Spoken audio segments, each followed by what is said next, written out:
Thanks to the awesome folks at Lightbulb Film Distribution, Somnium comes to UK and Ireland on demand on September 8th. I got a chance to check this out a little bit early thanks to an early screener.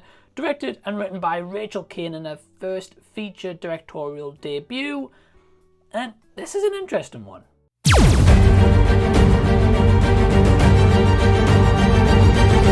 Hey guys, what's going on? Welcome to the channel. Thank you for stopping by if you're brand new. If you're returning, thank you for coming back once again. At the time of this video, a little bit of the blank space here. I'm currently going through a house move, so please bear with me.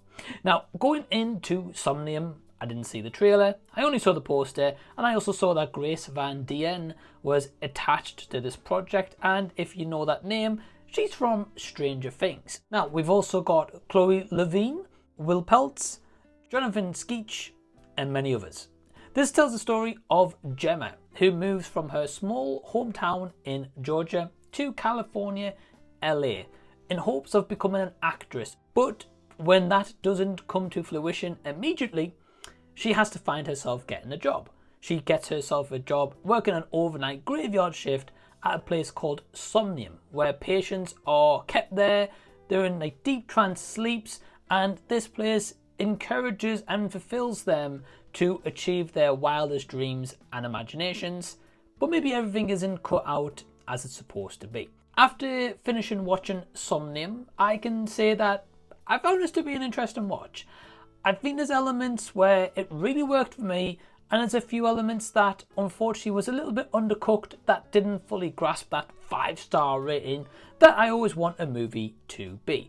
However, I will say this off the bat, I think there will be a cult following for Somnium. I think there's going to be a select audience that's going to really dig this project. I mean, on Letterboxd so far, there's been a lot of 4-star reviews. On IMDb, it's around an 8.4 out of 10. So already from early film festival buzz, this has been getting some buzz about it. So let me go into a few positives. Firstly is Chloe Levine, who plays Gemma. She is a rock star in Somnium. She's fantastic. She is holding this movie up. She is the glue that Somnium needed, and she delivers a killer performance. A lot of people may compare her to Mia Goth in Pearl.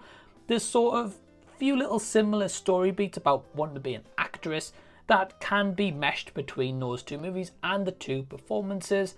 Not a bad thing, but there is some similarities. So in that essence, it works. Her character works, her performance works, but also her character is a little bit relatable. What I mean by that is, in life we all have dreams and goals we want to set ourselves, but there's always going to be people who tell you this isn't for you. Okay, maybe don't explore that path, or maybe they really wish you well, but actually, do they mean those well wishes?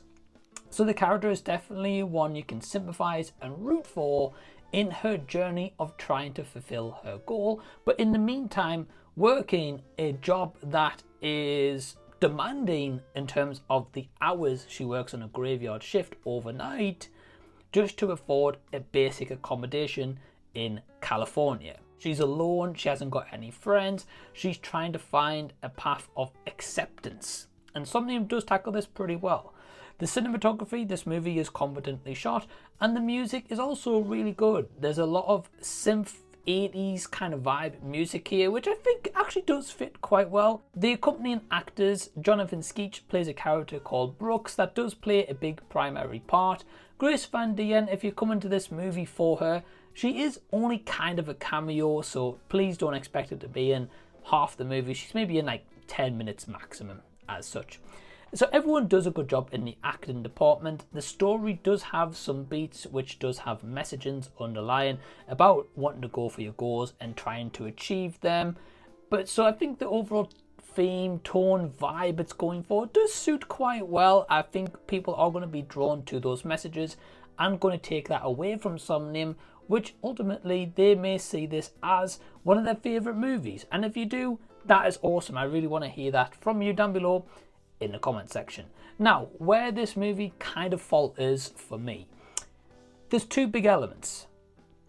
Number one, I do think Somnium is a little unfortunate in terms of its release. Now, what I mean by that is some of this movie was shot in 2018, Some of it was shot in 2021. It was also part of a Kickstarter, so this movie has been bit through a ringer of indie production to get a production, right?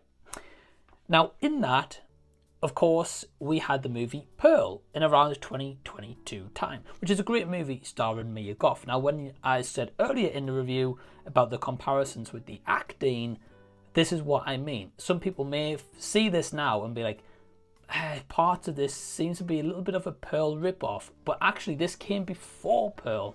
So, unfortunately, because of the release, people may have that as a viewpoint in their criticism of viewing Somnium because of what movie came first in terms of the release date. There was elements, I was like, yeah, this is very Mia Goth Pearl style. This is very this movie and this movie and this movie.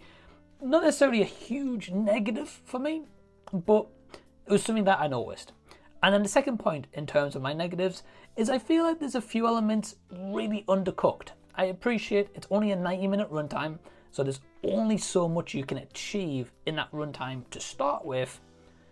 But there's a few elements and certain characters, how they were introduced, especially the character of Brooks, I was like, okay, this is quite sketchy.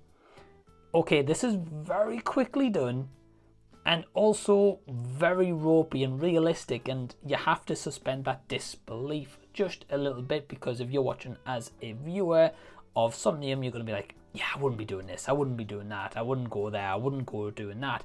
Of course, I know some of that builds into the horror aspect overall, but I do feel as if it does ask a little bit too much at times to suspend that disbelief, which ultimately can affect the viewing experiences. So I'll be quite frank with you guys, nothing absolutely major in terms of the negatives, but just a few issues that was a little bit glaring for me.